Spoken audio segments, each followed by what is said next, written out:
दोस्तों नमस्कार। यह कोई आसान चुनाव नहीं है। उनके लिए तो बिल्कुल नहीं जो 400 पार के नारे के साथ चुनाव मैदान में हैं और मानकर चल रहे हैं कि उनकी हैट्रिक हो जाएगी। अगर ऐसा होता तो इस देश के भीतर में किसान, मजदूर, युवा, दलित, आदिवासी, महिला इनके सवालों को लेकर जवाब देने की स्थिति में मौजूदा सरकार जरूर होती। और अगर नहीं भी होती तो भी अगर कोई दूसरा सवाल उठा रहा है तो उन सवालों को रोकने के लिए वह कभी भी चुनाव आयोग के दफ्तर नहीं पहुंचती। ध्यान दीजिए, 102 लोकसभा की सीटों पर चुनाव प्रचार थम गया। परसों वोटिंग होनी है और 21 राज्यों की 102 लोकसभा सीट जो अलग अलग क्षेत्रों के लिहाज से अगर आप परखना शुरू करेंगे तो आपके जहन में आएगा पश्चिमी उत्तर प्रदेश।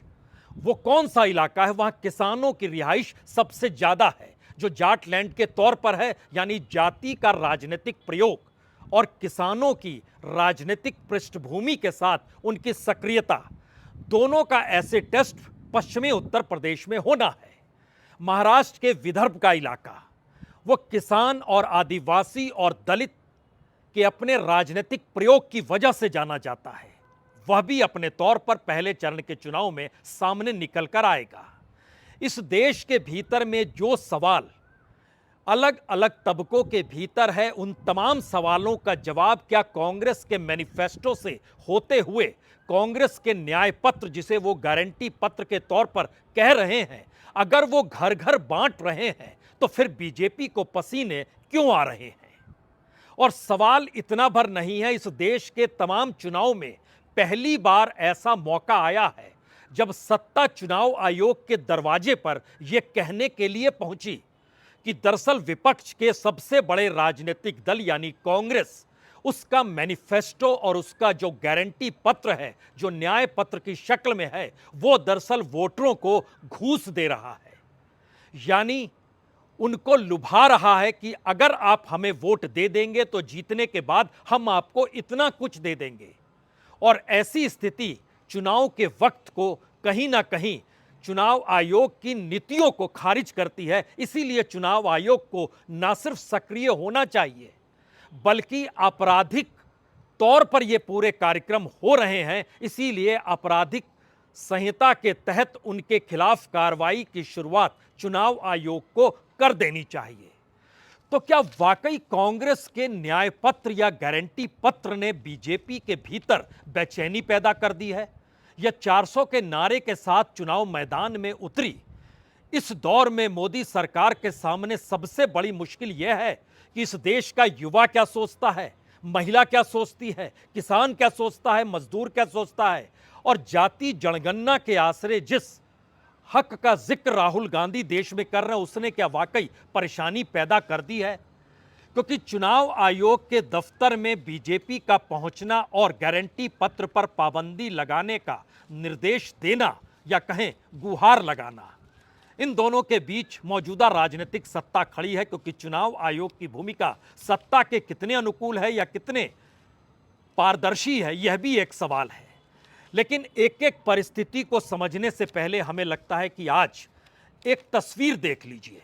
यह पश्चिमी उत्तर प्रदेश के सहारनपुर की तस्वीर है। प्रियंका गांधी का रोड शो चल रहा था।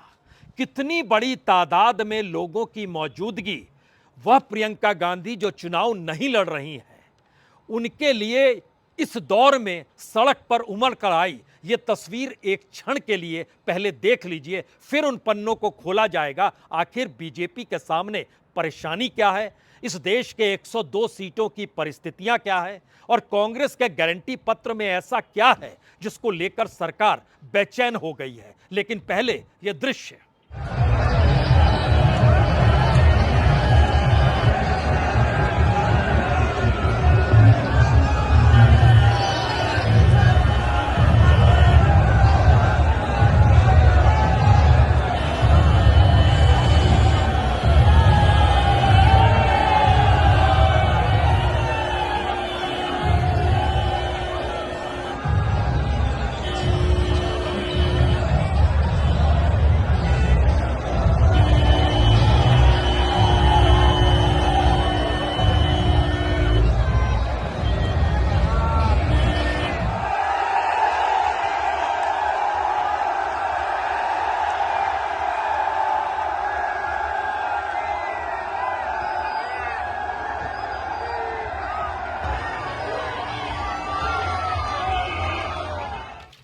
प्रियंका गांधी का यह रोड शो सहारनपुर का है और सहारनपुर की राजनीतिक तस्वीर तो बहुत साफ बतलाती है कि वहां पर 18 लाख मतदाताओं में से 6,75,000 मुस्लिमों की तादाद है।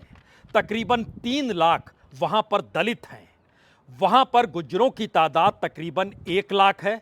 ब्राह्मणों की मौजूदगी 80,000 है, ठाकुरों के 70,000 है। और इसी लिहाज से सबको देखते चले जाइएगा तो एक सवाल किसी के जहन में भी होगा, मुस्लिम और दलित यह वोट बैंक अगर एक साथ पश्चिमी उत्तर प्रदेश के भीतर मिल गया तो एक झटके में बीजेपी का सुपड़ा साफ हो जाएगा। पुराने दौर में जो मायावती की सीटें थी वह इंडिया गठबंधन के पास चली जाएगी और राजनीतिक तौर पर यह संदेश अगर पहले चरण में ही चला गया तो फिर उसके बाद कैसी कैसी परेशानी होगी यह सिर्फ सोचा जा सकता है। लेकिन बात इतनी नहीं है।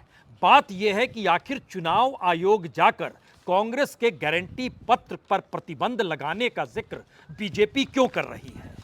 इस देश के भीतर में जब जाति के आधार पर वोटरों का ध्रुवीकरण करने की राजनीति पनपी और उसके ठीक समानांतर धर्म के आश्रय हिंदू वोटरों के ध्रुवीकरण का जिक्र होता रहा और वैसे ही कांग्रेस ने जाति जनगणना का जिक्र किया और इस देश के भीतर मंडल की राजनीति से एक कदम आगे बढ़ाकर इस देश में ओबीसी, दलित, आदिवासी और अल्पसंख्यकों को और उनकी जनगणना के साथ उन्हें हक का सवाल उठाया, वैसे ही प्रधानमंत्री मोदी ने जाति की परिभाषा इस देश में बदल डाली। उन्होंने कहा गरीब सबसे बड़ी जाति है, महिलाएं हैं, युवा है, किसान है, यह भी एक जाति है। इस जातियों के आधार पर उनकी तमाम कल्याण योजनाएं रेंगती हैं।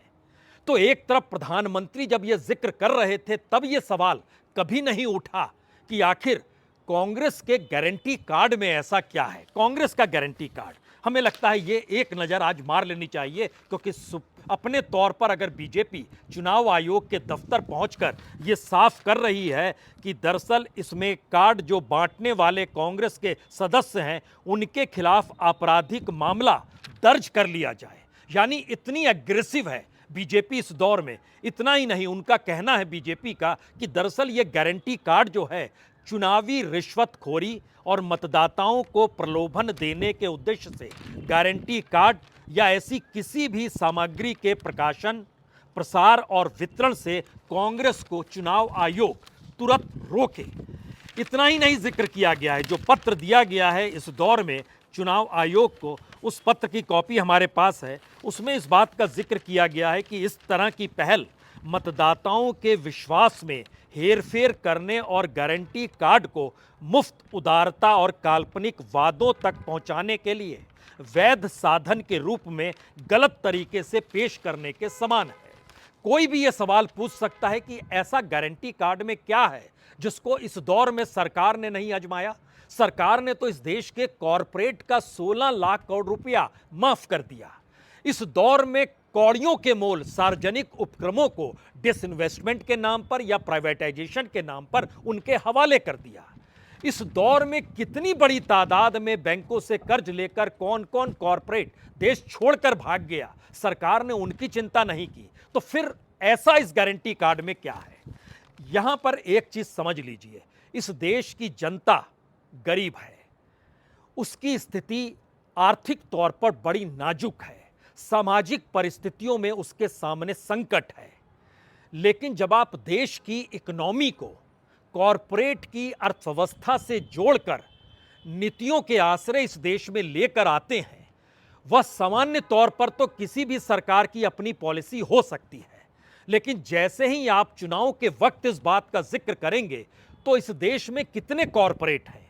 अगर ध्यान दीजिए तो इस देश में तमाम छोटी बड़ी इंडस्ट्रीज को भी अगर आप जोड़ लेते हैं तो उनकी तादाद इस देश के भीतर में 10,000 से ज़्यादा पार नहीं करेगी। और अगर उसमें मध्यम वर्ग के जो इंडस्ट्री है उसको भी अगर आप जोड़ लेते हैं तो भी आप 1 लाख तक भी नहीं पहुंच पाएंगे। जबकि इस देश में वोटर 96 करोड़ वोटर इस देश के भीतर में है और उन वोटरों में बड़ी तादाद गरीबों की क्यों है, यह तो सरकार द्वारा गरीब कल्याण योजना में ही नजर आ गया, जब उन्होंने जिक्र इस बात को लेकर किया कि 5 किलो अनाज मुफ्त में 2028 तक हम बांटते रहेंगे। अब सवाल है कि आखिर जो चुनाव आयोग को सौंपा गया है उसमें बहुत साफ तौर पर आग्रह किया गया बीजेपी की तरफ से, सरकार की तरफ से, कि दरअसल जो कांग्रेस गारंटी का जिक्र कर रही है, ऐसी प्रथाओं को अनुमति देना खुले तौर पर स्वतंत्र और निष्पक्ष चुनाव के सिद्धांतों का खंडन करता है और एक मिसाल कायम करता है जहां केवल रजिस्टर्ड राजनीतिक समर्थक ही सरकारी योजनाओं के हकदार हो सकते हैं, बाकी नहीं। क्योंकि कांग्रेस अपने गारंटी पत्र के जरिए अगर घर घर पहुंच रही है तो इस मैसेज को कन्वे कर रही है कि आप अपना पूरा नाम पता बताइए, हम उस फॉर्म को भर रहे हैं, उसमें आप हस्ताक्षर कर दीजिए, अगर हम सत्ता में आएंगे तो आपको ये तमाम सुविधाएं मिलेंगी, आप इससे वंचित नहीं रहेंगे। ये इस बात की गारंटी है। और इसके पैरेलल में प्रधानमंत्री मोदी की भी गारंटी चल रही है। तो क्या प्रधानमंत्री की गारंटी इस दौर में हवा हवाई हो गई और एक झटके में कांग्रेस का गारंटी कार्ड मायने रखने लगा? तब यह सवाल है कि इस गारंटी कार्ड के भीतर जिन सवालों को उठाया गया है उसमें बहुत साफ तौर पर जो लिखा गया है कि उसमें युवाओं को न्याय मिलेगा और उन्हें नौकरी पक्की मिलेगी अगर वो ग्रेजुएट है, अगर उसके पास डिप्लोमा उसने किया हुआ है तो, और हर नौकरी के साथ जो पैसा मिलेगा अप्रेंटिसशिप का वह तकरीबन 1 लाख रुपए के लगभग सालाना हो ही जाएगा। महिलाओं को लेकर भी किया गया है कि जो भी गरीब परिवार है इस देश के भीतर में, उनको नारी न्याय के नाम पर 1 लाख रुपए हर साल यानी हर महीने 8,500 रुपए दिए जाएंगे। किसान न्याय में कर्ज माफी का जिक्र है, एमएसपी को कानूनी जामा पहनाकर लागू करने का जिक्र है, जो मजदूर हैं उनके लिए मनरेगा में 400 रुपए प्रतिदिन का जिक्र है, जो इस दौर में 200 से 250 के भीतर ही समूचे देश में रेंगता है। इसके बाद जो हिस्सेदारी का न्याय है, जिसमें सामाजिक और आर्थिक समानता के लिए जातिगत जनगणना का भी जिक्र है। तो क्या इन सवालों से सरकार डर गई या उसे लगने लगा कि अगर इस गारंटी के साथ इस देश के लोग जुड़ने लगेंगे तो जुड़ने का मतलब ही चुनाव से पहले गारंटी कार्ड पर लगती हुई मोहर या उसमें दर्ज होते नाम पता और उनकी तादाद अगर कॉन्स्टिट्यूंसी दर कॉन्स्टिट्यूंसी बढ़ती चली जाएगी तो फिर चुनाव से पहले ही हम हार जाएंगे। तो चुनाव आयोग के दरवाजे पर बीजेपी पहुंच गई और उसने कहा इस पर तुरंत रोक लगाइए, आपराधिक तरीके से मामला दर्ज करिए, यह पूरी तरीके से चुनाव को बर्बाद कर देगा। और इन सवालों के अक्स तले राहुल गांधी से जब पूछा गया यह तो बताइए स्थिति क्या है, तो उन्होंने कहा स्थिति बीजेपी की क्यों नाजुक है और क्या संख्या उसकी आ सकती है। उन्हीं के मुख से सुन लीजिए जब आज उनसे यह सवाल किया गया। मैं सीट्स का प्रेडिक्शन तो नहीं करता हूं, जनरल बात कह सकता हूं कि बीजेपी को मुझे लग रहा था 15-20 दिन पहले कि 180 से 180 तक जाएंगे, अब मुझे लग रहा है 150 तक जाएंगे। हर स्टेट में हमें रिपोर्ट मिल रही है कि हमारा चुनाव इंप्रूव कर रहा है और अंडर करंट है। तो क्या वाकई ऐसी स्थिति है जिसका जिक्र राहुल गांधी कर रहे हैं और इसी हड़बड़ाहट में बीजेपी चुनाव आयोग के दफ्तर पहुंच गई? यही वो वजह है कि उन्हें डर लगने लगा है कि जिन मुद्दों को वह लाल कालीन तले अभी तक दबा रहे थे या फिर विकसित भारत का सपना जो दिखा रहे थे और भारत की बढ़ती हुई इकोनॉमी और दुनिया में विश्व गुरु की छाप लगातार जो वो बता रहे हैं, उसके भीतर से ये मुद्दे अगर उफन कर आएंगे और गारंटी कार्ड अगर गांव-गांव घर-घर पहुंचने लगेगा तो उनके लिए क्या ये मुश्किल सबब हो जाएगा? इसीलिए शायद उन्हें डर है तो चुनाव आयोग के दरवाजे पर पहुंचकर ये कहने से नहीं चूके कि तुरंत प्रतिबंध लगाइए। सवाल है कि इसके ठीक समानांतर 400 पार का नारा देकर बकायदा मोदी गारंटी का जिक्र और कोई नहीं, खुद देश के प्रधानमंत्री नरेंद्र मोदी कर रहे हैं। और आज वो असम में जब पहुंचे तो नॉर्थ ईस्ट का जिक्र कर रहे थे, अपनी गारंटी का भी जिक्र कर रहे थे, 2047 का जिक्र भी इस बात को लेकर कर रहे थे कि मैं तो 24 घंटों 7 दिन काम पे लगा रहता हूं और नॉर्थ ईस्ट की स्थिति कितनी बेहतर कर दी है। अब यहां पर अगला सवाल है कि दरअसल 102 सीट जो पहले चरण में जहां वोट पड़ने हैं वो कितने महत्वपूर्ण हो चले हैं, और नॉर्थ ईस्ट पहुंचकर जिस लिहाज से प्रधानमंत्री ने कहा, क्या कहा, हमको लगता है सुन लेना चाहिए। क्यों आज पूरे देश में मोदी की गारंटी चल रही है और नॉर्थ ईस्ट तो खुद ही मोदी की गारंटी का गवाह है। जिस नॉर्थ ईस्ट को कांग्रेस ने सिर्फ समस्याएं दी थी, उसे बीजेपी ने संभावनाओं का स्रोत बना दिया है। कांग्रेस ने अलगाववाद को खाद पानी दिया, मोदी ने पूर्वोत्तर को गले लगाने का काम किया। मोदी ने शांति और सुरक्षा के लिए प्रयास किए। जो कांग्रेस के 60 वर्षों में नहीं हुआ, वो मोदी ने 10 वर्षों में करके दिखाया। क्योंकि मेरे लिए आपके सपने, ये मेरा संकल्प है। प्रधानमंत्री अपने पूरे भाषण में नॉर्थ ईस्ट का ही जिक्र कर रहे हैं, और नॉर्थ ईस्ट के भीतर मणिपुर की परिस्थितियों ने समूची दुनिया को जगा दिया, और भारत के भीतर जो हिंसक परिस्थिति मणिपुर के भीतर पनपी, और वहां पर प्रधानमंत्री गए ही नहीं, जाना तो दूर, 2 ही ऐसे मौके आए जब उन्होंने मणिपुर पर 2-2 लाइनें कही। वो कोई शायरी की शक्ल में नहीं थी, लेकिन वह भी अपने होने के गुमान के साथ कही कि मैं हूं तो मणिपुर की तमाम परिस्थितियां ठीक हो जाएगी, और हमारा नजरिया इस दौर में नॉर्थ ईस्ट को लेकर है, क्योंकि हम तो उसको सबसे पहले रखते हैं। दरअसल चुनाव जो 102 सीटों पर हो रहे हैं, उसमें नॉर्थ ईस्ट की जो 11 सीटें हैं, अगर आप असम को छोड़ देते हैं, बाकी जगहों में अरुणाचल प्रदेश, मणिपुर, मेघालय, मिजोरम, नागालैंड, सिक्किम और त्रिपुरा, यहाँ की 11 सीटों पर बीजेपी ने 5 सीटों को जीता था पिछली बार। इस बार संकट यह है कि वह कोई भी सीट जीत पाएगी या नहीं जीत पाएगी।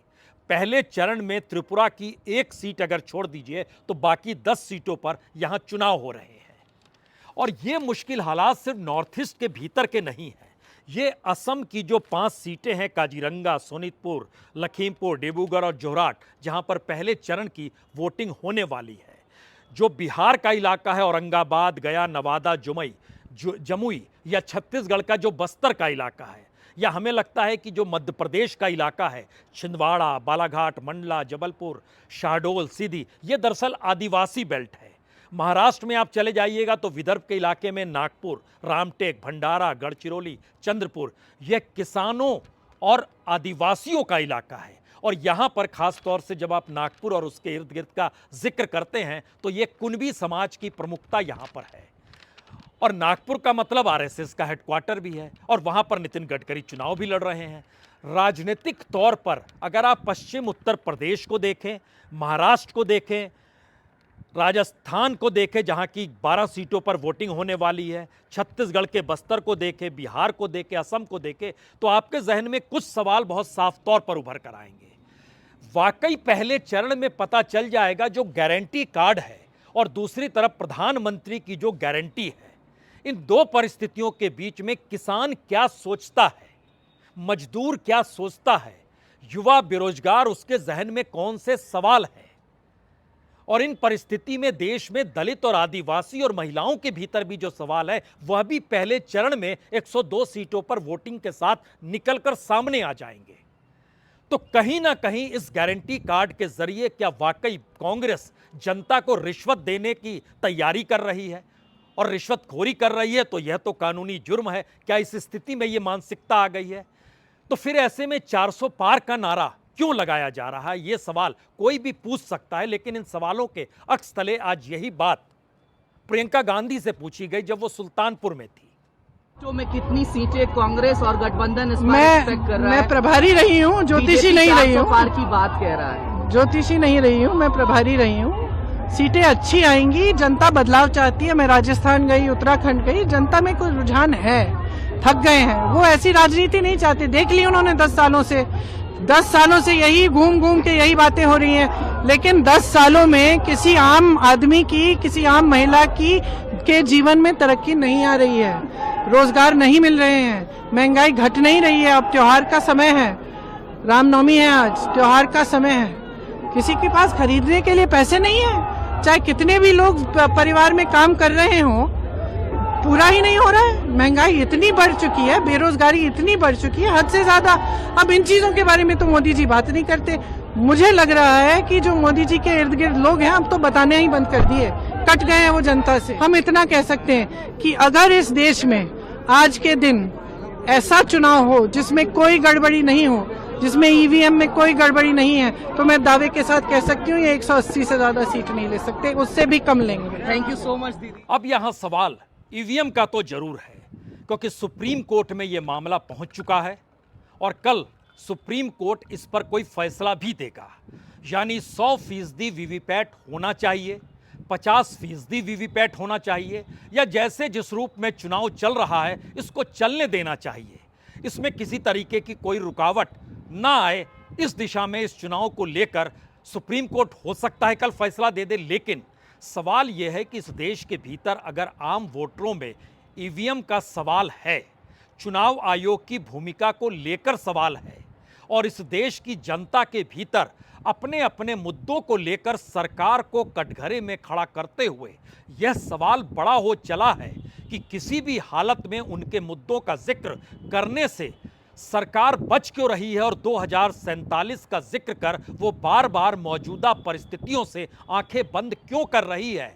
तो फिर एक सवाल यह भी होगा, क्या वाकई चुनाव आयोग कांग्रेस के गारंटी पत्र या न्याय पत्र को लेकर कोई बड़ा निर्णय ले सकता है? क्योंकि इस दौर में चुनाव आयोग की सक्रियता जो है वो राजनीतिक तौर पर बीजेपी या कहें मौजूदा केंद्रीय सत्ता के अनुकूल है, जिसका जिक्र चाहे वो अखिलेश यादव हो, चाहे वो ममता बनर्जी हो, चाहे जेल में पड़े हुए अरविंद केजरीवाल हो या हेमंत सोरेन हो, चाहे महाराष्ट्र के भीतर शरद पवार की आवाज़ हो या उद्धव ठाकरे की आवाज़ हो, या फिर दक्षिण भारत से आती हुई स्टालिन की आवाज़ हो या विजयन की आवाज़ हो। ध्यान दीजिए, इन आवाज़ों के साथ बार बार जिक्र इन्हीं बातों को लेकर हो रहा है कि चुनाव आयोग की भूमिका क्या राजनीतिक सत्ता के साथ तो नहीं है, और बीजेपी जिन जिन मुद्दों को लेकर चुनाव आयोग के दफ्तर पहुंचती है उसके बाद चुनाव आयोग सक्रिय हो जाता है, लेकिन विपक्ष अगर पहुंचता है वहां अपने मुद्दों को लेकर और ईवीएम को लेकर, तो बीते 1 साल से लगातार प्रयास हो रहा है कि चुनाव आयोग से एक बड़ी बैठक तो हो जाए, जिसको चुनाव आयोग ने होने नहीं दिया। तो चुनाव से ऐन पहले 3 सवाल सबसे बड़े इस देश के सामने हैं।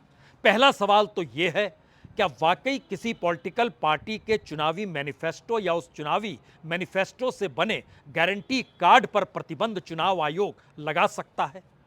दूसरा सवाल है, क्या वाकई वोटिंग से 1 दिन पहले कोई बड़ा निर्णय सुप्रीम कोर्ट ईवीएम पर दे सकता है जो उसे कल देना है? और तीसरा सवाल यह है कि इस दौर में क्या वाकई सरकार जो 2047 के सपनों को इस चुनाव में पिरो कर रख रही है, उसमें इस देश का वोटर क्या सोचता है? इसको चंद लाइनों में अखिलेश यादव ने बाकायदा कह दिया। आज किसान दुखी है। तमाम जो वादे किए थे, भारतीय जनता पार्टी की हर बात झूठी निकली। उनके वादे झूठे। न किसान की आय दोगुनी हुई, न नौजवान को नौकरी रोजगार मिला, और जो सपने दिखाए थे विकास के वो भी अधूरे हैं। जो इनका नैतिकता का बुलबुला था वो भी टूट गया। इलेक्टोरल बॉन्ड ने इनका बैंड बजा दिया। भारतीय जनता पार्टी सभी भ्रष्टाचारियों का गोदाम बन गई। मसला सिर्फ इतना भर है कि पहले चरण का मतदान इस देश के बाकी 6 चरणों के मतदान की लकीर को तय कर देगा। राजनीतिक तौर पर इस देश में जितने भी मुद्दे विपक्ष या कहें इंडिया गठबंधन ने उठाए हैं, और उन मुद्दों को दरकिनार करते हुए मौजूदा मोदी सत्ता ने जिन सपनों को अपने राजनीतिक नारों में पिरोया है, उसका असल फैसला पहले चरण में ही होना है। और पहले चरण जो बिखरा हुआ है इस देश के भीतर में, उन बिखरे हुए समुदायों के बीच में, वह किसान हो, आदिवासी हो, दलित हो, महिलाएं हो, युवा हो, मजदूर हो, उनके भीतर के सवाल इन 2 लोकसभा सीटों के जरिए और खास तौर से मणिपुर का सवाल जो नॉर्थ ईस्ट के जरिए है, वह भी कहीं ना कहीं इन चुनावों में पहले चरण में ही एक तस्वीर आपको दिखला देगा। तो 19 तारीख की वोटिंग और उसके बाद हम लोग विश्लेषण में एक साथ जुटेंगे जरूर, लेकिन इस दौर में नजर बनाकर रखिए कि जनता के मुद्दों को लेकर सत्ता कुछ कहती है या अभी भी उसने अपने नारों के भीतर 400 पार की स्थिति को कुछ इस तरीके से पिरो दिया है, जहां पर जो गारंटी कार्ड के भीतर जो कांग्रेस के सवाल हैं, उन सवालों से हटकर प्रधानमंत्री मोदी की गारंटी पर गारंटी, इन्हीं बातों का जिक्र इस देश में रेंगता रहेगा। चुनाव दरअसल इसी बात को लेकर है। बहुत बहुत शुक्रिया, बहुत बहुत शुक्रिया।